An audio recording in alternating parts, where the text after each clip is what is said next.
Que bom podermos louvar ao Senhor.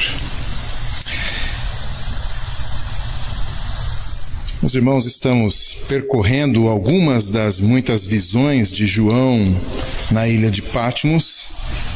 Visões essas que foram registradas por ele, se transformaram no livro que nós conhecemos como Apocalipse. Apocalipse significa revelação em grego. Esse é o nome do livro, Revelação do Senhor Jesus. Jesus, então, através dessas visões, revela a João uma série de coisas a respeito de como era o plano dele para o seu povo, o que estava acontecendo naquele momento e o que aconteceria nas próximas eras e assim por diante. E na nossa peregrinação, o capítulo que nós estudaremos nesta noite, vamos fazer a exposição nesta noite, é o capítulo 19. Então abra sua Bíblia, Apocalipse capítulo 19.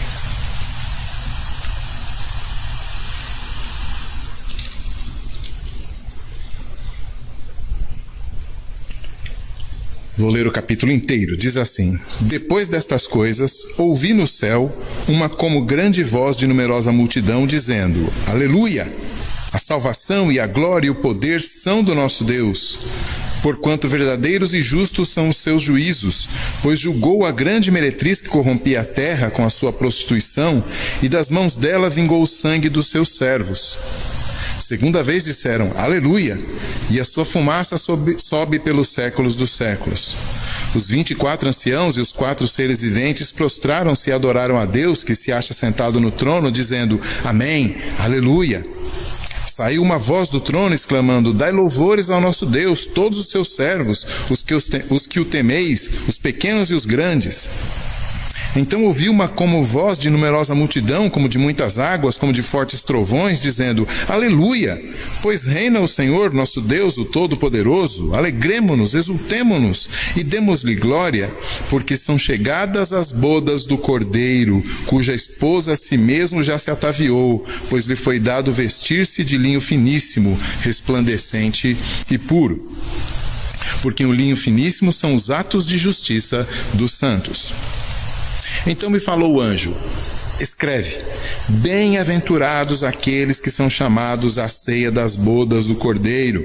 E acrescentou, são estas as verdadeiras palavras de Deus.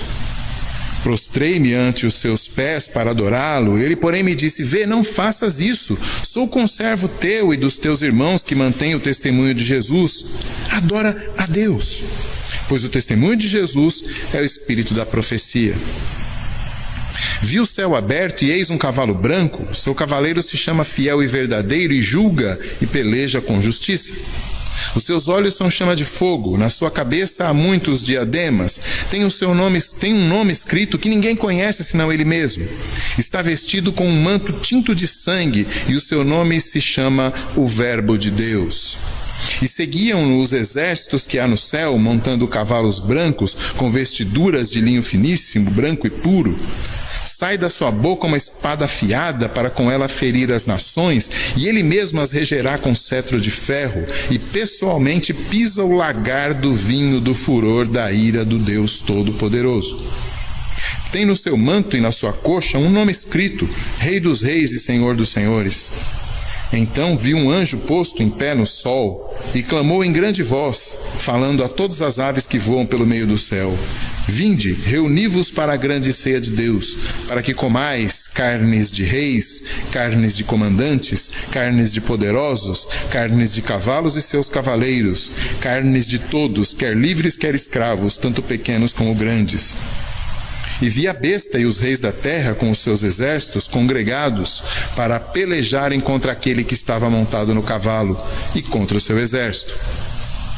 Mas a besta foi aprisionada e com ela o falso profeta que com os sinais feitos diante dela seduziu aqueles que receberam a marca da besta e eram os adoradores da sua imagem. Os 2 foram lançados vivos dentro do lago de fogo que arde com enxofre. Os restantes foram mortos com a espada que sai da boca daquele que estava montado no cavalo. E todas as aves se fartaram das suas carnes. Até aqui. a nossa leitura. Meus irmãos, os contos de fada já entraram para o imaginário de todos nós.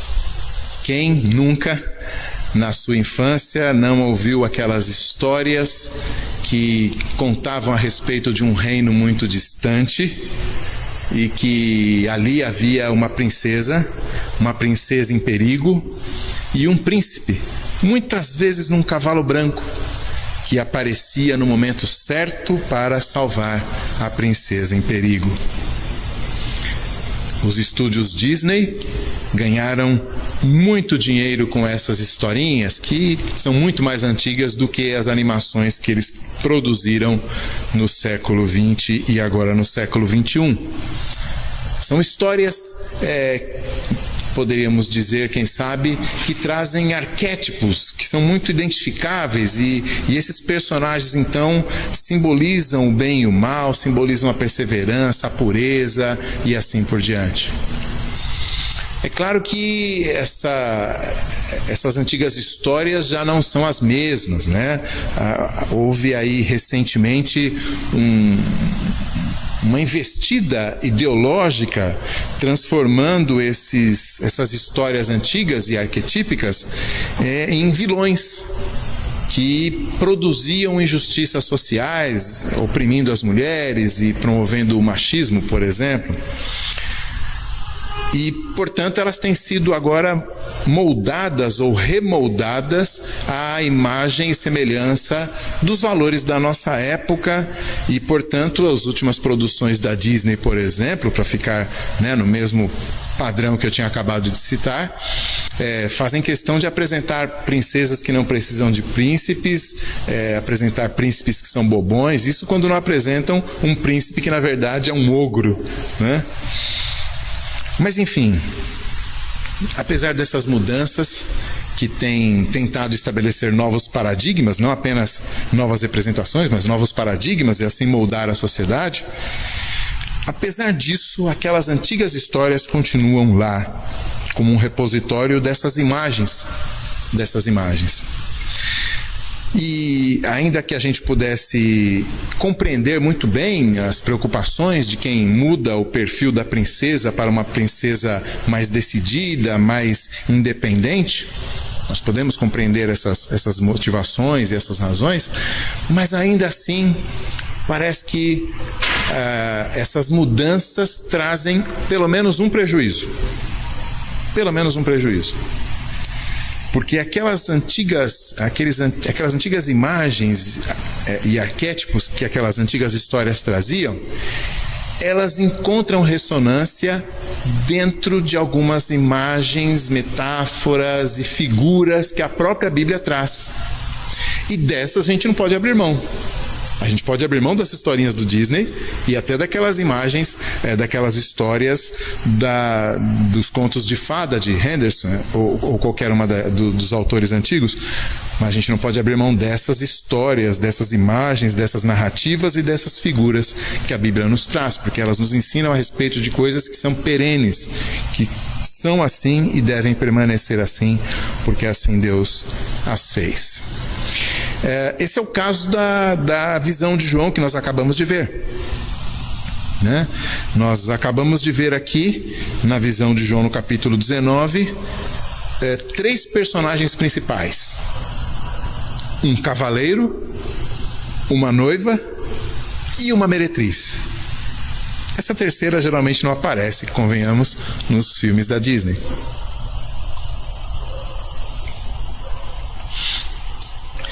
Mas então, vamos analisar essa visão de João com essas 3 personagens principais e vamos então tentar entender o que é que essas figuras tão fortes, tão distintas e tão específicas trazem para o nosso ensino, para o nosso consolo nessa noite a partir do texto de João. E o primeiro personagem que eu quero tratar é o cavaleiro. A razão para tratá-lo em primeiro lugar é muito simples. Nós já tratamos dele antes. Na nossa série de mensagens a respeito do Apocalipse, nós começamos com a primeira visão de João lá em Apocalipse 1. E naquela primeira visão que João tem, ele vê um homem muito poderoso, e nós concluímos ao final daquela mensagem que aquele homem era Jesus. E a mesma descrição agora é feita novamente, né? Então, veja lá, do versículo 11 até o 16, João vê o céu aberto e um cavalo branco. Lá na primeira visão não havia cavalo, mas o seu cavaleiro se chama Fiel e Verdadeiro e julga e peleja com justiça. Fiel, verdadeiro e justo. Os seus olhos são chama de fogo. Opa, é aqui que a gente começa a perceber que já conhecemos esse personagem, né? Lá em Apocalipse 1, quando João tem a sua primeira visão, ele diz que se acha em espírito, ouve por detrás dele uma voz como de trombeta, mandando ele escrever, e quando ele se volta para ver quem falava com ele, ele vê 7 candeeiros, e no meio dos 7 candeeiros um homem, né? Um filho do homem, e ele diz lá que ele tinha olhos como chama de fogo, Apocalipse 1:14. Opa, então a gente já viu essa imagem antes. E ele continua então dizendo: na sua cabeça há muitos diademas, tem um nome escrito que ninguém conhece senão ele mesmo. Essa parte é nova para nós. Lá ele dizia que na cabeça daquele primeiro homem que ele tinha visto, havia apenas os cabelos brancos como a alva lã, como a neve, no versículo 14, que nós naquele momento explicamos como sendo um sinônimo de autoridade, de alguém respeitável, de alguém nobre, como era naquela cultura, como eram vistos naquela cultura os cabelos brancos. Mas aqui então ele não fala nada a respeito do cabelo desse cavaleiro, mas ele diz que ele tem muitos diademas, né? Então ele tem uma coroa cravejada ali de joias. Então ele tem uma figura real, de realeza em cima do seu cavalo branco. Mas João também fala a respeito do seu nome, coisa que ele não tinha feito lá da outra vez, mas nós já chegamos aí. Ele continua fazendo a descrição. Ele está vestido com um manto tinto de sangue, e o seu nome, de novo ele fala do verbo de Deus. Daqui a pouco falamos do nome dele. Lá na primeira parte, no capítulo 1, ele também tinha falado da roupa, mas a roupa, o que ele menciona a respeito da roupa lá naquela vez é apenas o tamanho da roupa. São vestes talares, ou seja, aquela roupa comprida que eu descrevi para os irmãos, né? As mangas compridas, né? A barra comprida, que seria uma roupa de festa, ou uma roupa de realeza, ou, como nós acabamos concluindo, uma roupa sacerdotal. Então lá ele não fala a respeito da cor, apenas do formato, mas aqui ele diz que é uma roupa, um manto tinto de sangue. E esse então cavaleiro que lá estava rodeado dos 7 candelabros, que nós naquele momento explicamos, né? O próprio texto explica, na verdade, que cada um desses candelabros era figurativo de uma igreja, e os 7 compunham uma figura de toda a igreja, né? De todas as igrejas, de toda a igreja de Cristo. Aqui ele está sendo seguido por um exército do céu, todos eles também com seus próprios cavalos brancos e suas próprias vestiduras de linho finíssimo, no caso, linho branco e puro. Então há algumas diferenças e algumas semelhanças. As semelhanças que a gente viu até agora, os olhos de chama de fogo, e no versículo 15 ele completa: sai da sua boca uma espada afiada. Opa, isso também nós já vimos lá no primeiro capítulo, né? Ele diz lá no versículo 16: sai-lhe uma afiada espada de 2 gumes da boca. Então temos tudo realmente para entender que essas duas figuras são a mesma figura em momentos, em visões diferentes de João, né? E lá ele então é descrito de uma maneira mais sucinta, e aqui ele ganha mais detalhes, ele é mais enriquecido nos detalhes que são dados. De fato, é dito que não apenas ele está num cavalo branco, né? O que aponta a ideia de um general, né? Seguido de milhares de cavaleiros. Então ele se apresenta como um general aqui. Lá ele estava como um sacerdote no meio dos candelabros. Aqui ele se apresenta como um general indo para a guerra. E de fato figura da guerra vai tomando totalmente a imagem, né? Diz lá que ele vai, com a espada afiada que sai da sua boca, ele vai ferir as nações, ou seja, ele vai guerrear contra as nações. As nações aqui são sempre vistas no sentido judaico, né, do termo, ou seja, as nações são os incrédulos, são aqueles que não conhecem o Deus de Israel, são os estrangeiros, né? Os pagãos, podemos dizer assim, e ele mesmo as regerá com cetro de ferro, ou seja, com uma mão pesada, com determinação, e ele pessoalmente pisa o lagar do vinho do furor da ira do Deus Todo-Poderoso. Uma figura de imagem também bastante conhecida lá da profecia bíblica, né? Essa ideia do lagar do furor da ira de Deus, né? O lagar aqui é aquele lugar em que há uma vala, muitas vezes no próprio chão, né, preparada para colocar ali a colheita da uva, e então eles vinham e pisavam. Em alguns lugares isso era feito de maneira mecanizada, né? Ou seja, havia algum equipamento lá, como a gente tem aqui no interiorzão de São Paulo aí, e do Brasil, o monjolo, né? Que era para pilar os grãos. Lá eles também podiam usar alguns equipamentos para amassar as uvas e assim conseguir o vinho. Mas aqui ele pisa pessoalmente o lagar do vinho do furor da ira do Deus Todo-Poderoso. Muitas vezes no Antigo Testamento os profetas falavam da ira de Deus como uma taça de uma bebida espumante, ou seja, de um vinho feito para derrubar a pessoa. Então, esse vinho, quem tomasse desse vinho caía, né? Caía sob o furor de Deus, a ira de Deus representada ali. Então, toda essa figura daquele mesmo personagem que a gente já conhecia do capítulo 1, agora reaparece aqui, mas num contexto de guerra, num contexto de um guerreiro que está saindo para a sua batalha, e ele certamente vai vencer, e já está determinado que ele vai reger sobre os seus inimigos, né? Ele vai determinar o seu poder e estender o seu manto soberano sobre toda a terra. E aí sim, agora eu queria destacar os nomes que aparecem dele aqui, né? Nós já temos boas indicações de quem ele é, afinal de contas o conhecemos desde o primeiro capítulo, mas aqui as indicações também nos falam a respeito dele, né? Ele é chamado de fiel e verdadeiro, né?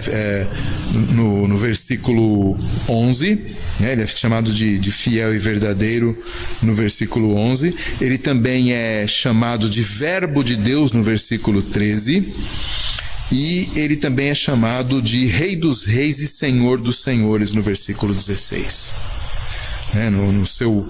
No seu manto e na sua coxa um nome escrito Rei dos Reis, Senhor dos Senhores, possivelmente um bordado ali na orla do seu manto, está descrevendo que ele é santificado ao Rei dos Reis e ao Senhor dos Senhores, mas ao mesmo tempo está identificando ele como representante dos Reis dos Reis e do Senhor dos Senhores, ou seja, ele está representando o próprio Deus ali, ele é o guerreiro de Deus para pelejar esta batalha. Pois bem, então vimos aqui quem é esse cavaleiro, né, de um cavalo branco que aparece aqui galante nesse momento crucial, num momento de guerra. O Apocalipse tem muitos momentos que usam esse imaginário da guerra, essas figuras de guerra, e esse aqui é um deles. E nós vemos de fato que essa guerra é travada contra os inimigos de Deus, contra os inimigos do povo de Deus, né? Inclusive um anjo que é posto em pé no sol. Imagine o poder de um anjo para ser visto como usando o sol de palanque, né? Mas ele então está em pé em cima do sol e ele proclama em grande voz, chamando as aves de rapina para virem se alimentar, porque haverá muitos cadáveres ao final daquela batalha, né? E ele chama essa grande batalha de grande ceia de Deus, né? Ou seja, há uma festa ao final dessa batalha. A batalha será vencida, e como tantas batalhas foram vencidas pelo povo de Deus lá na antiguidade e terminavam em festa, né? Davi mesmo comemorou várias dessas batalhas com festa. Como elas aconteciam, agora novamente vai vai acontecer. E os inimigos dele estão descritos no versículo 19, né? A besta e os reis da terra com seus exércitos congregados para pelejarem contra aquele que estava montado no cavalo e contra o seu exército. Mas a besta foi aprisionada e com ela o falso profeta que com os sinais feitos diante dela seduziu aqueles que receberam a marca da besta e eram adoradores da sua imagem. Os dois foram lançados vivos dentro do lago do fogo que arde com um enxofre. Os restantes foram mortos com a espada que saía da boca daquele que estava montado no cavalo, e todas as aves, de fato, convidadas, se fartaram das suas carnes, né? Então, a vitória completa, e eu quero destacar para os irmãos, já daqui a pouco falamos um pouco mais sobre os inimigos, quando falarmos da meretriz, mas aqui eu quero destacar para os irmãos o fato de que ele vence com a espada que sai da sua boca. Tem uma expressão do apóstolo Paulo, lá na primeira carta dele aos Tessalonicenses, que nos fala um pouco dessa batalha, né? Ele diz lá na carta aos Tessalonicenses, vou abrir lá para os irmãos, porque vale a pena nós lermos a descrição do apóstolo Paulo dessa grande batalha, né? Segunda carta de Paulo aos Tessalonicenses, capítulo 2, versículo 8. Então será de fato revelado o iníquo, né, o homem mau, a quem o Senhor Jesus matará com o sopro de sua boca e o destruirá pela manifestação da sua vinda. O sopro da sua boca. Então não há no texto bíblico nenhuma menção a uma difícil batalha que está ali cheia de tensão. Quem será que vai vencer? Há dois guerreiros de igual poder batendo um contra o outro, chocando-se com suas forças um contra o outro. Não há nada disso no texto bíblico. O texto bíblico é muito claro em demonstrar que Deus é o soberano, e apesar dele suportar rebeldes no seu reino, parasitando o seu reino, né? Satanás e suas hostes, desde a criação, desde a queda do homem, parasitando o reino de Deus, parasitando a terra, sugando as bênçãos dos homens dadas livremente por Deus. Por mais que Deus tolere essa oposição localizada, Deus nunca sai do trono. Ninguém senta no trono de Deus, nem Satanás, nem os homens mais poderosos da história humana tem qualquer equiparação com esse cavaleiro que chega no cavalo branco e simplesmente vence. Você percebe que o texto gastou mais tempo descrevendo o cavaleiro e o seu exército, um pouquinho de tempo descrevendo seus inimigos e 0 tempo descrevendo a batalha. Não há. Ele apenas é aprisionado. Os inimigos apenas são mortos pela espada que sai da sua boca. E Paulo diz que é num sopro apenas que ele já vence. Bem, eu quero falar um pouco a respeito desse cavaleiro, porque é essencial que nós tenhamos uma imagem correta a respeito de Deus. Certa vez eu fui visitar o Museu de Arte Sacra, que fica ali na Zona Norte, próximo ali da Avenida Tiradentes, se não me engano, ali naquela altura. E diante de obras belíssimas, né, da arte sacra, e quadros e crucifixos e tudo mais, presépios e tudo mais, uma coisa me chamou a atenção. Como em cada uma das imagens, Jesus sempre aparecia com um rosto lânguido, com um rosto tristonho, cabisbaixo, quebrantado, derrotado. A imagem que você faz de Jesus é parecida com isso? A imagem que você faz de Jesus ainda está fixada na sua crucificação? Porque eu preciso que você saiba que mesmo na sua cruz ele estava vencendo. Está consumado é a última coisa que ele diz ali. Ele terminou a obra que ele tinha para fazer, dada pelo Pai. Não é uma derrota, é uma vitória. Mas mesmo ainda que nós pudéssemos imaginar, e com certeza a imagem de Jesus naquele momento era de derrota, não se esqueça, ao terceiro dia ele ressuscitou. E o Jesus que João vê em Apocalipse é sempre o Jesus ressurreto. É aquele que fez com que Paulo ajoelhasse tremendo na estrada de Damasco, brilhando mais do que o sol ao meio-dia. É esse Jesus que está à direita da majestade de Deus nas alturas, visto por Estevão diante dos seus apedrejadores no seu martírio. É esse Jesus que João vê preso numa ilha de Patmos. É esse Jesus que eu e você precisamos enxergar.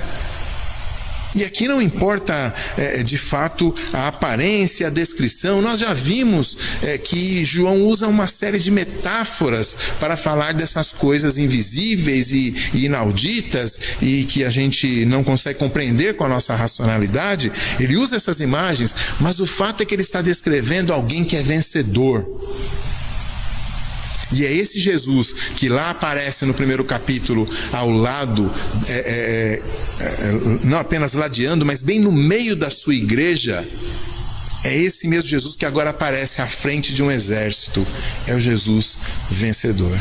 É nele que você crê?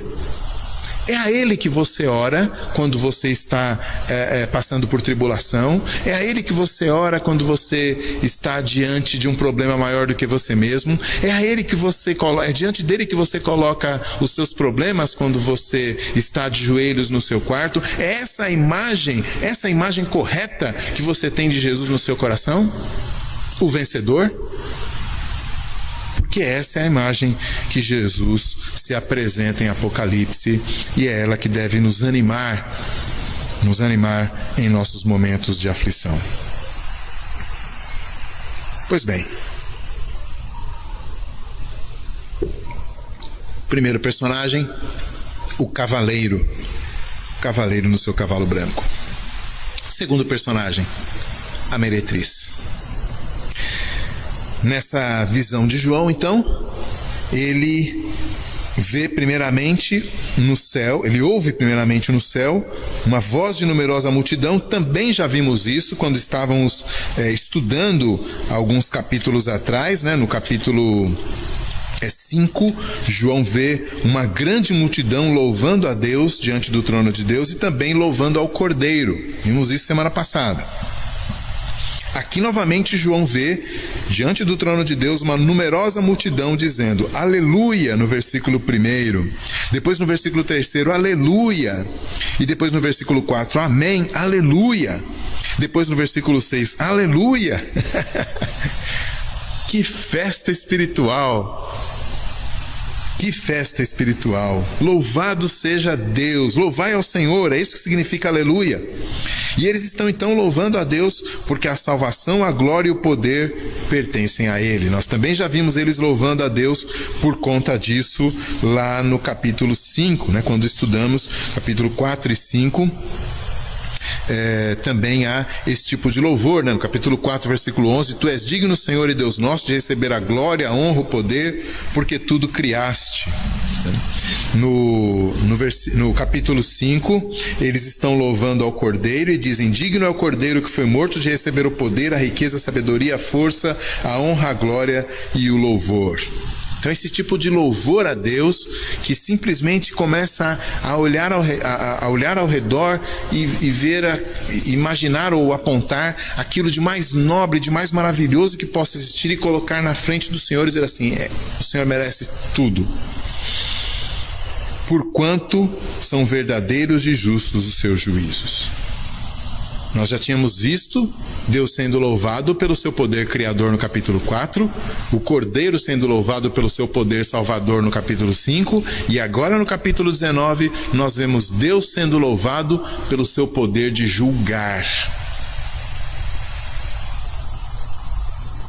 Verdadeiros e santos e justos são os teus juízos. Deus é o Criador, Deus é o Salvador, Deus é o Juiz.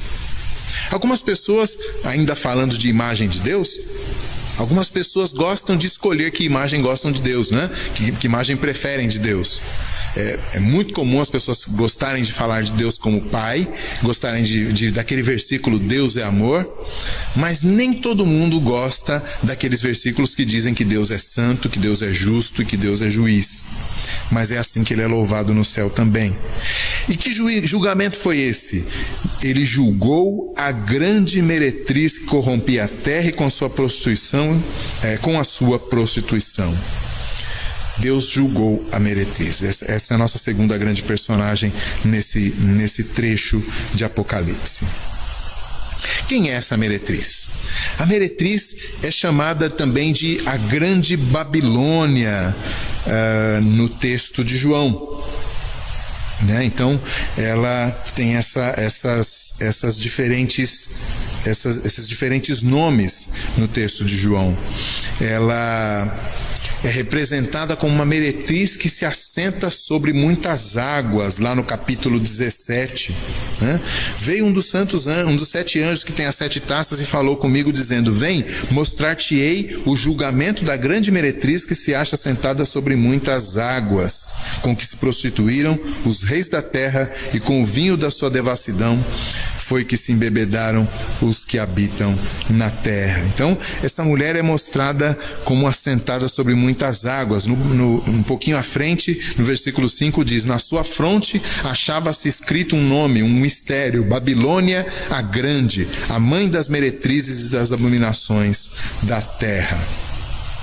Então vi a mulher embriagada com o sangue dos santos e com o sangue das testemunhas de Jesus. Então essa mulher, né, apresentada aqui como a grande meretriz no capítulo 19, é chamada em outros lugares de a Grande Babilônia, pelo mesmo João. Quem é ela? Por que ela é chamada de meretriz? Por que ela é chamada de Babilônia? Babilônia é a cidade-estado, né, que estendeu o seu poder sobre todo aquele Oriente Médio, né, como nós chamaríamos hoje em dia, e que foi a terrível inimiga do povo de Israel lá no Antigo Testamento, Babilônia. E ela não apenas é o grande inimigo do povo de Israel, mas ela também em todo o Antigo Testamento é vista como a fonte da idolatria que chega até Israel. Ela, com a sua influência, com o seu poder, muitas vezes o povo de Israel busca nos deuses que parecem ser mais poderosos, deuses que são mais bem-sucedidos, e vê então na Babilônia, nos deuses da Babilônia, no poder da Babilônia, um modelo a ser imitado. E por fim, então, Deus usa essa própria Babilônia para castigar o seu povo. É a Babilônia que invade Jerusalém, destrói tudo que vê pelo caminho, arrebenta com tudo, com o templo inclusive, né, com os muros de Jerusalém, com o templo de Jerusalém, e leva cativos os judeus para a Babilônia. Então ela é esse símbolo, como Babilônia, símbolo dessa perseguição ao povo de Deus. É por isso que diz que ela está embriagada com o sangue dos santos, lá no capítulo 17. Mas, por que ela é chamada de meretriz? Meretriz? Prostituta? Por que ela é chamada de meretriz? Porque nem sempre a perseguição ao povo de Deus é executada por meio da violência. Muitas vezes os ataques de Satanás são executados não por meio da violência, mas por meio da sedução, e por isso ela é a meretriz. A meretriz é aquela que seduz o jovem, o desvia do seu caminho, o desvia das tradições da sua família, o desvia do seu casamento, e oferece a ele prazeres fugazes, mentirosos, e faz então com que ele se corrompa. É por isso que a Babilônia é chamada de meretriz. A prostituição dela aqui em Apocalipse não significa, ou pelo menos não meramente significa, imoralidade sexual. A meretriz aqui, como no Antigo Testamento todo, especialmente no profeta Oséias, você se lembra, o profeta Oséias, ele se casa com uma mulher adúltera, por ordem do próprio Deus, e essa mulher então, adulterando, se torna uma prostituta, e Deus usa a vida, o casamento desgraçado de Oséias como um símbolo do seu próprio relacionamento com o seu povo. Deus diz: eu sou como Oséias. Eu peguei um povo, cuidei dele, mas agora ele se prostitui com outros deuses. Em outras palavras, adultério, no sentido espiritual, no Antigo Testamento, é igual a idolatria. Então essa grande Babilônia, ela representa esse furor de Satanás contra o povo de Deus, mas não necessariamente apresentado, esse furor se apresenta não necessariamente como violência, pelo menos não como violência física. Muitas vezes é um tipo de, vamos chamar de violência espiritual, ou seja, uma sedução que faz com que o povo, então, se deleite naquilo que é abominável diante de Deus, a idolatria especialmente, né? Então você vê a idolatria sendo chamada de adultério e de prostituição lá no profeta Isaías, no profeta Naum, em Oséias, que eu já mencionei, Jeremias, Ezequiel. Vários profetas usam essa figura.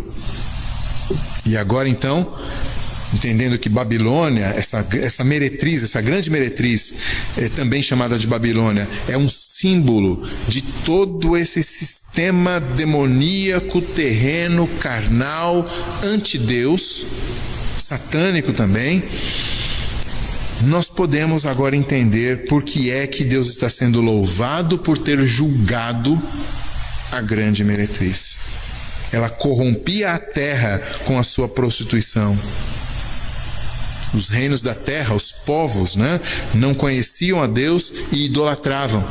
E essa idolatria que se espalhava por todo o mundo era chamada então de prostituição. E também Deus, ao julgá-la, vingou o sangue dos seus servos, porque inúmeras vezes o sistema desse mundo, a sociedade anticristã, os poderes, os poderes políticos, os poderes militares, os poderes quaisquer que sejam, os poderes financeiros, muitas vezes se voltaram contra o povo de Deus, em muitas ocasiões, e ainda hoje o fazem. Então, Deus está sendo louvado porque julgou, e pôs fim ao mal, pôs fim à perseguição ao povo de Deus, pôs fim às seduções que o povo de Deus sofria, e por isso ele é adorado. Agora, tem tudo a ver também com o que a gente viu lá, quando no capítulo 12, a exposição que a gente fez no começo do mês, se eu não me engano no segundo domingo do mês passado, no capítulo 12, diz lá que uma mulher está para dar à luz e o dragão está em frente àquela mulher para devorar o seu filho, mas o filho sobe ao pai, e nós entendemos então que era Jesus, e aquela mulher fica no deserto durante certos tempos determinados por Deus, enquanto o dragão a persegue. E nós vimos que aquela mulher era a própria igreja.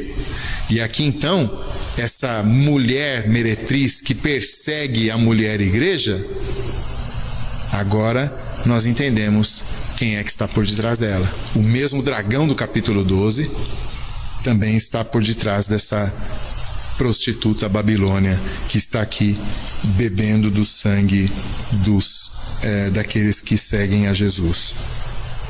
Bom, o texto então diz que Deus julgou aquela mulher e que corrompia a terra com a sua prostituição, lá no começo do capítulo 12. Mas no final do capítulo 12, que nós estávamos lendo quando falávamos do cavaleiro, diz que o anjo, aquele anjo poderoso, recolhe as aves de rapina e manda elas virem, convida-as a virem, porque elas vão comer a carne de reis, comandantes, poderosos, versículo 18, cavalos e cavaleiros, todos, livres, escravos, pequenos e grandes.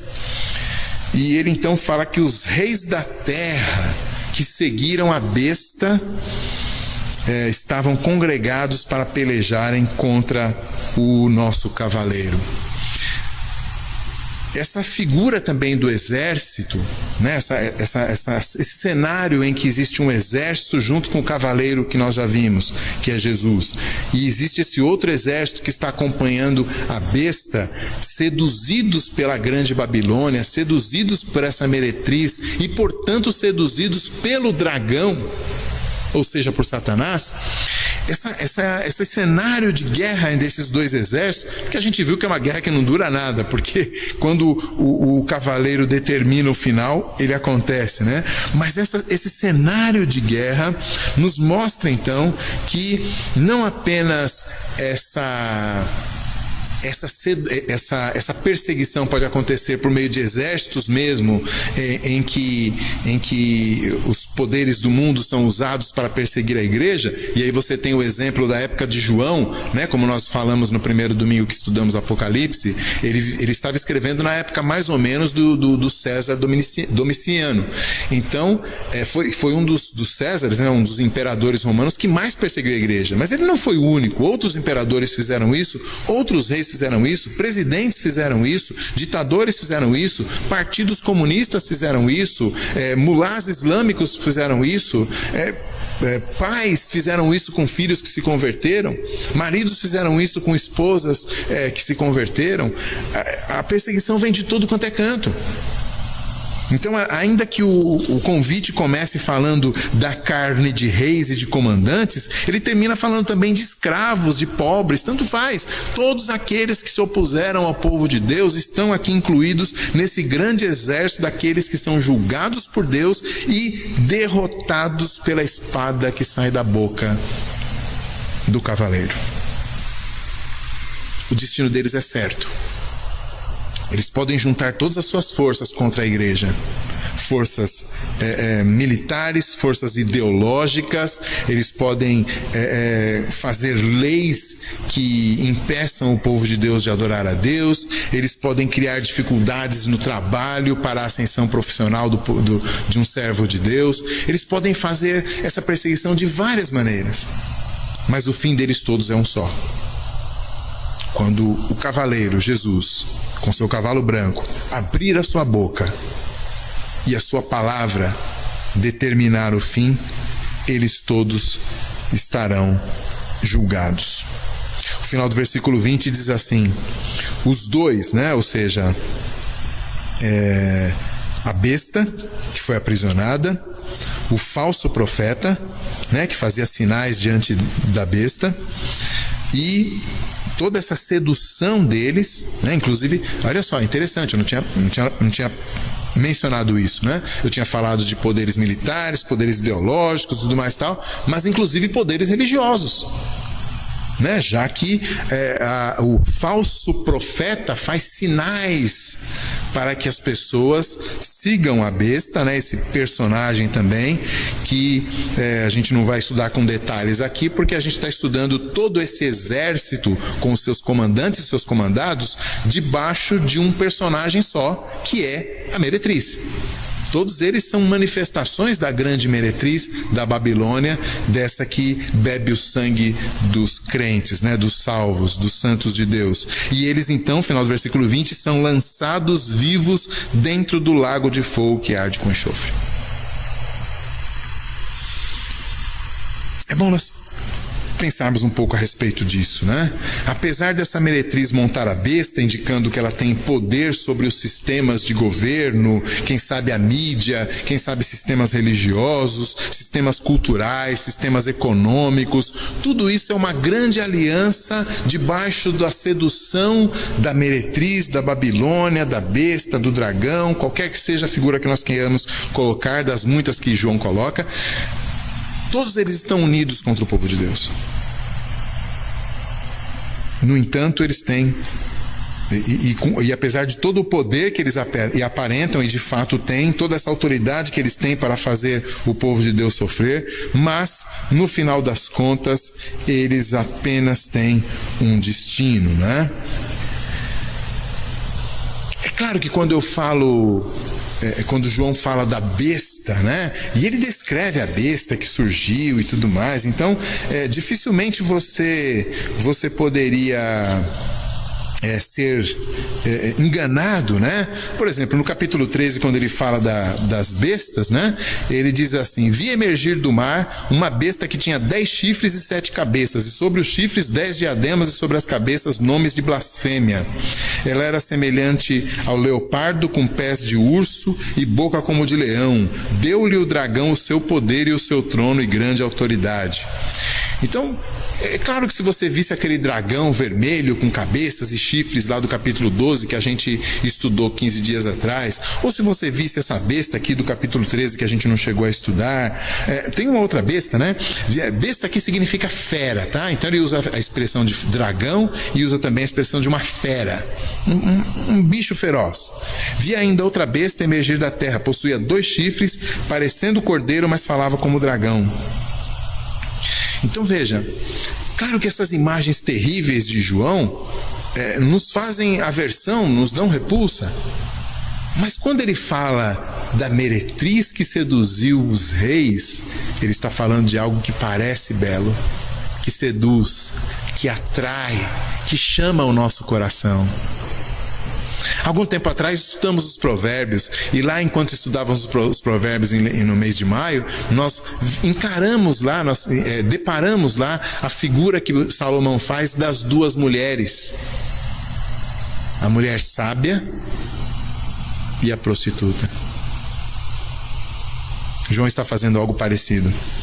Essa prostituta, essa grande meretriz, por mais que João esteja usando figuras terríveis para falar desse sistema do mundo que obedece à voz de Satanás e no poder de Satanás persegue a igreja, ainda que João use todas essas figuras terríveis para falar, é como se ele estivesse tirando a máscara para nós. Mas aqui no capítulo 19, ele põe a máscara de novo, ele fala: ela é a grande meretriz. E eu quero que você preste atenção nisso. Porque o mundo nunca vai te oferecer coisas que você de cara ache feias. O mundo nunca vai se apresentar com a sua feiura, com os seus maus resultados, com a sua desgraça, com a sua tristeza, com o seu vazio existencial. Não, ele sempre vai apresentar-se como alegria, como satisfação, como plenitude, como prosperidade, como curtir a vida. É uma meretriz, ela seduz. João tira a máscara e fala: olha como é feia. Mas você só vai ver que ela é feia se pelos olhos da fé você entender o que João está nos dizendo. Então as forças do mal se apresentam muitas vezes de maneira sutil, não apenas como governos comunistas que perseguem cristãos e põem eles na cadeia, mas muitas vezes como um professor de faculdade que fala coisas bacanas e que te dá novos insights e que de repente, conforme você o ouve, você começa a achar que não é tão interessante assim ouvir os seus pais, ouvir a pregação do Evangelho, ler a Bíblia. Ele se apresenta muitas vezes como um rapaz que é tão bacana com você e que você chega até a dizer para algumas pessoas: olha, só falta ele ser crente, eu vou namorar com ele. Ele sempre se apresenta como uma sedução, ele se apresenta às vezes até mesmo com a prosperidade que Deus te dá. A meretriz é assim: olha como os negócios estão indo bem, eu só preciso me trabalhar um pouquinho mais, né? Eu acho que só não vai dar para guardar o meu domingo para a edificação da minha vida e da minha família. Eu preciso tocar o meu negócio no domingo. Ou então, puxa vida, como a vida está boa, como as coisas estão dando certo, como a prosperidade está boa. Ah, rapaz, domingo é dia de viajar, né? Vamos curtir um pouco a vida. Sabe? Pequenas coisas que seduzem o nosso coração e que pouco a pouco nos afastam do caminho. Essa sedução é própria da grande meretriz. Mas saiba, quando você levanta o véu, ela é uma horrorosa Babilônia, assentada, bebendo o sangue dos santos. E se você se aproximar mais, você vai perceber que ela é uma besta uma fera cheia de chifres, um dragão vermelho. Então tome cuidado com aquilo que te encanta no mundo. Esse mesmo João, na sua primeira carta, diz que aqueles que amam o mundo, o amor de Deus não permanece neles. É por isso que ela esse sistema do mundo é retratado como uma prostituta por João para nós. Terceiro e último personagem, a noiva. É bastante inusitado. Se você ler Apocalipse de ponta a ponta, na sequência, não como nós estamos fazendo aqui, né, de domingo em domingo, saltando, pegando porções específicas, mas se você vai lendo na sequência, o anúncio de que há um casamento vai te pegar de surpresa. Porque Apocalipse até aqui tem algumas festas acontecendo no céu, mas são sempre festas de celebração de Deus. A maior parte do tempo você vai ver, especialmente nesses últimos capítulos aqui antes do nosso 19, o que você mais vai ver são batalhas, o que você mais vai ver são desgraças caindo sobre a terra, gente morrendo, meteoro caindo e todo tipo de lava e buraco na terra, todo tipo de desgraça está acontecendo, mas de repente no capítulo 19 nós ficamos sabendo, versículo 7, alegremo-nos, exultemos e demos a glória, porque são chegadas as bodas do Cordeiro, cuja esposa a si mesmo já se ataviou, pois lhe foi dado vestir-se de linho finíssimo, resplandecente e puro. Um casamento, é isso que significa bodas, né? Na Nova Versão Internacional é traduzido simplesmente por casamento.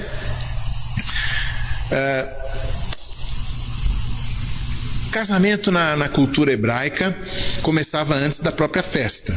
O noivado, como a gente chamaria hoje em dia, é aquilo que José e Maria já tinham quando Maria fica grávida. Eles não se conheciam ainda no sentido do relacionamento sexual, porque ainda não haviam consumado o casamento, mas eles já estavam casados no sentido cultural da época, que era a promessa de um para o outro, firmando o contrato entre as duas famílias.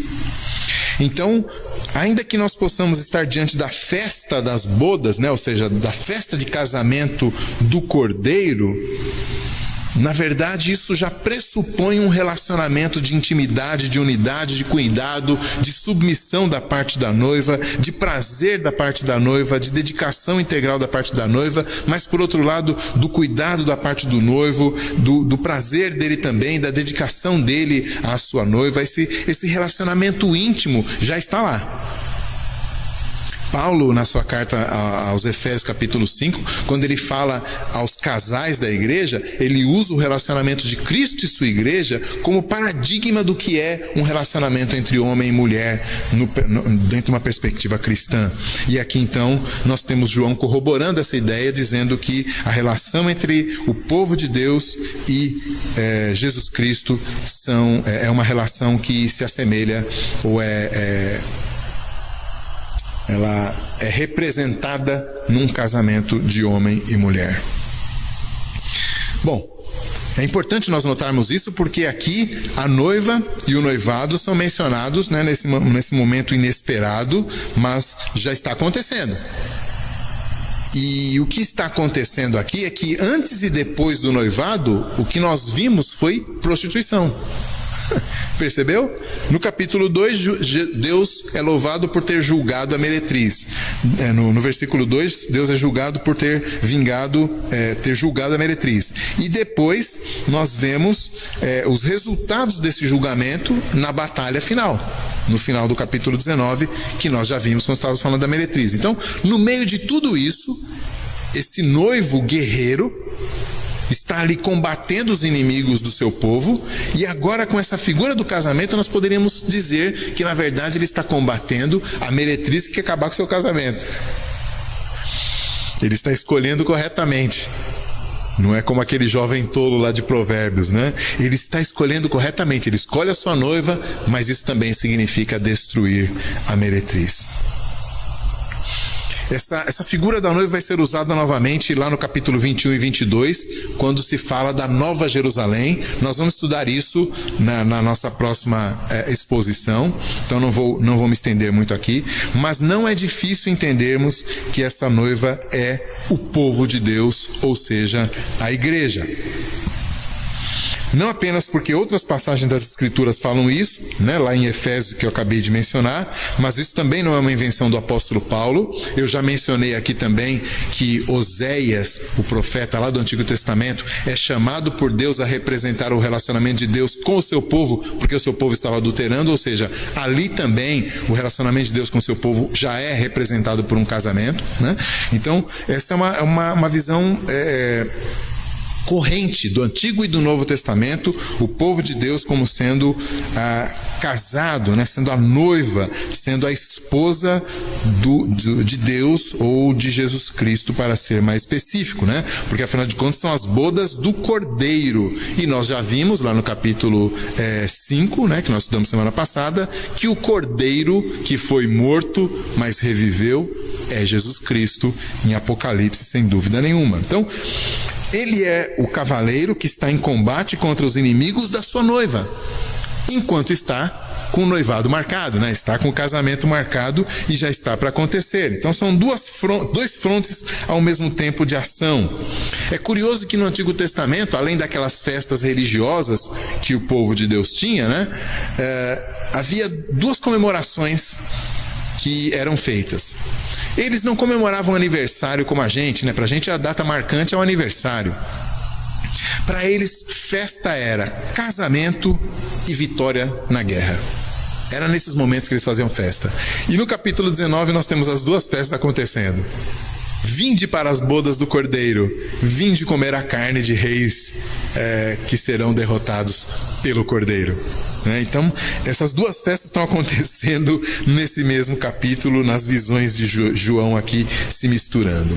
Mas então eu quero falar um pouco sobre a aparência dessa personagem que surge agora, da noiva, né? Da esposa que a si mesmo se ataviou, diz o versículo 7. Então nós vemos que ela é ornamentada, né? Então ela se ataviou, ou seja, ela se preparou. E ela está vestida de linho finíssimo, resplandecente e puro. Essa ornamentação é explicada pelo próprio João. Ele diz: linho finíssimo são os atos de justiça dos santos. Versículo 8. O ornamento, a ornamentação, o vestido de noiva, vamos dizer assim. O véu, hoje na nossa cultura então, é o véu branco, né? O vestido, aquela cauda enorme, quem sabe as luvas, o véuzinho, né? O casquete, né? Acho que esse é o nome. Enfim, imagine aí toda aquela parafernália da noiva. Ela passou no dia da noiva, no spa, então tem a maquiagem, tem os cílios postiços ali dando até uma volta, né? O batom, tá tudo perfeito, linda, linda, linda para as fotos no Instagram. Pois é, toda essa beleza, João diz, são os atos de justiça dos santos. A ornamentação da igreja de Deus é a pureza dos crentes, dos fiéis. O apóstolo Pedro usa uma expressão importante a respeito disso, lá no capítulo 3 da sua primeira carta. Ele diz assim: não seja o adorno da esposa que é exterior, como frisado de cabelos, adereço de ouro, aparato vestuário, seja porém o homem interior do coração, unido ao incorruptível trajo de um espírito manso e tranquilo, que é de grande valor diante de Deus. Claro, o que interessa para Deus é o coração. Então, a beleza da igreja de Deus não é o templo, não é a decoração, não é o ar-condicionado, não são os bancos confortáveis. Eu sei que você gosta de tudo disso e eu também, mas não é isso que embeleza a igreja para o seu noivo. A pessoa que realmente interessa se ela se agrada ou não de nós, não se importa com nada disso. A única pessoa que realmente interessa a opinião a respeito de nós como igreja é o Cordeiro. E ele se interessa pelo tipo de vida que nós levamos, pelos atos de justiça que nós podemos apresentar diante dele.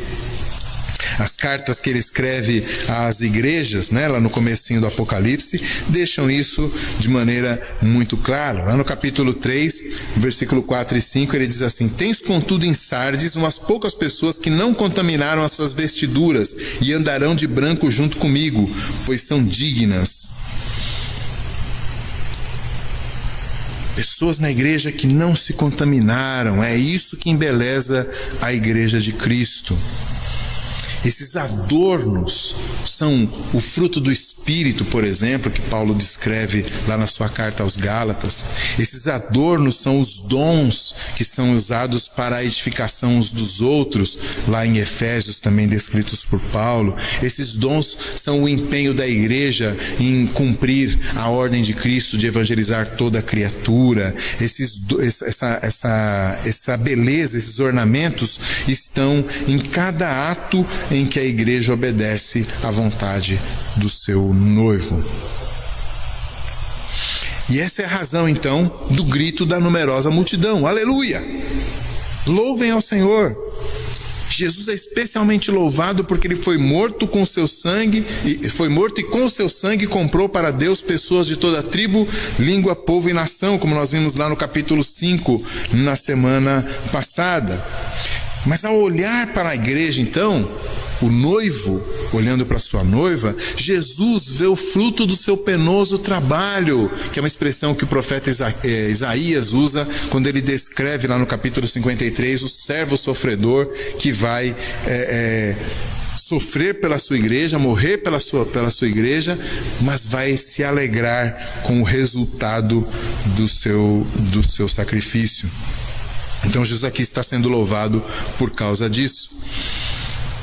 A sua noiva é ao mesmo tempo a prova da sua vitória, porque na sua vitória ele conquistou aquele povo para Deus, e ao mesmo tempo é o seu prêmio, porque ao morrer por nós, ele nos aguarda para si. E o contraste entre a noiva puríssima e a Babilônia degradada é que nos chama a atenção quando essas duas personagens são colocadas uma ao lado da outra.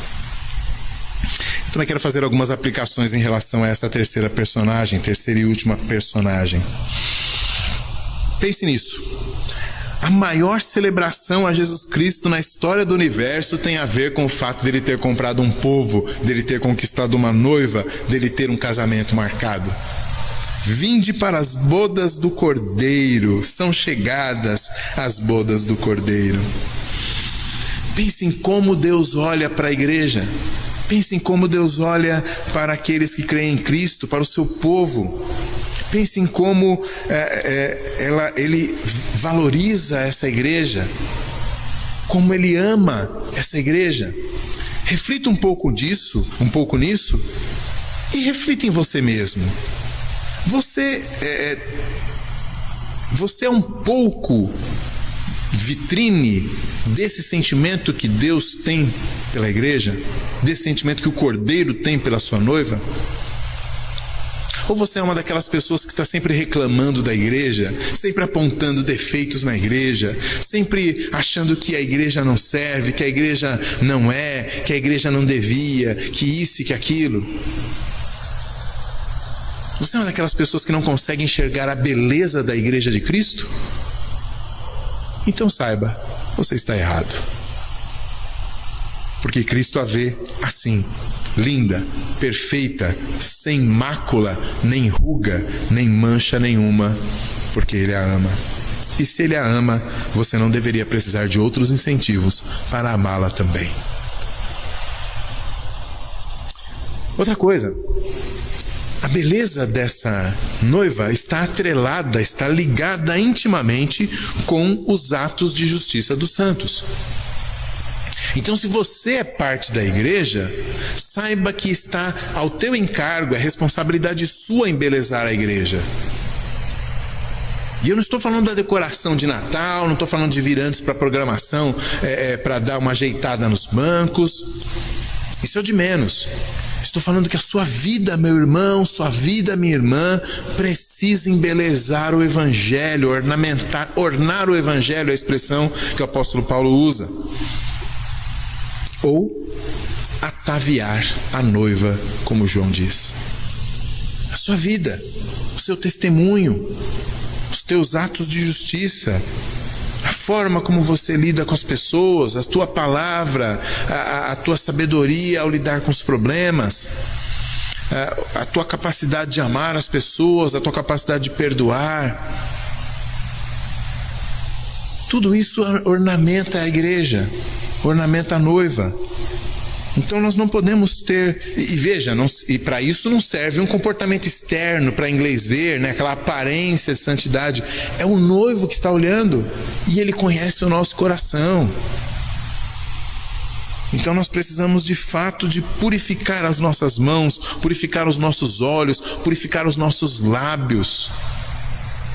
Cada vez que a gente fofoca na igreja, a gente está enfeiando a igreja de Deus, descabelando a noiva, rasgando o seu vestido e despreparando-a para encontrar-se com o seu noivo. Não podemos fazer isso.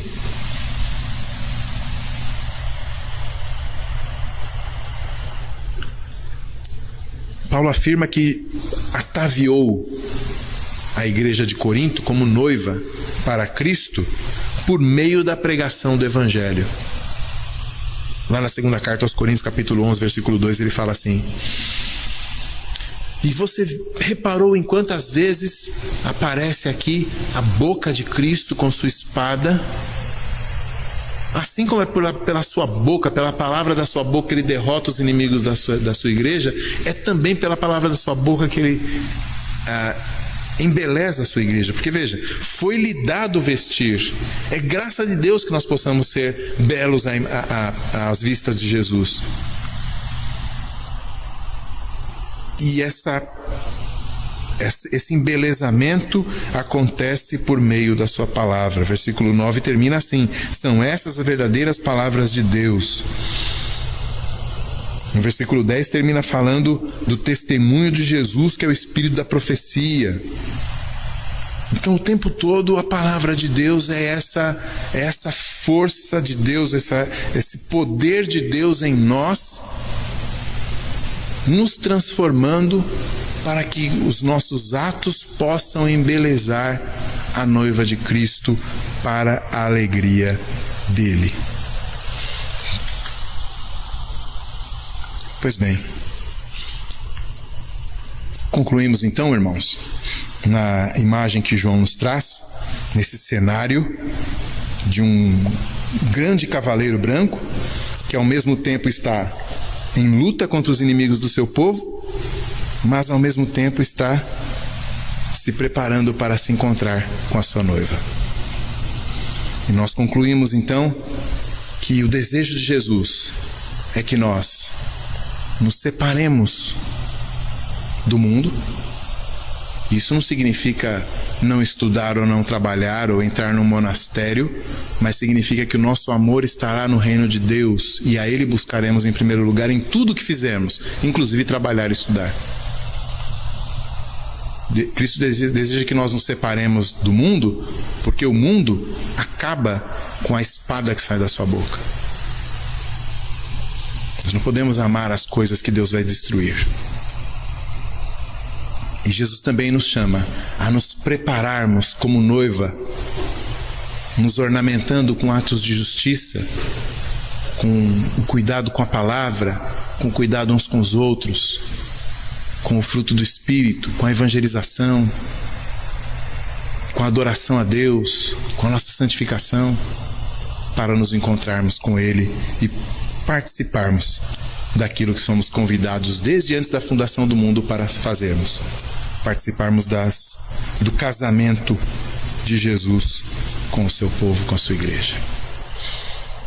Eu e você certamente não estamos preparados, mas eu e você temos a confiança e a fé, uma fé alegre, de que Ele mesmo vai operar em nós e que nós veremos essa operação conforme vivemos de acordo com o que agrada o coração dele.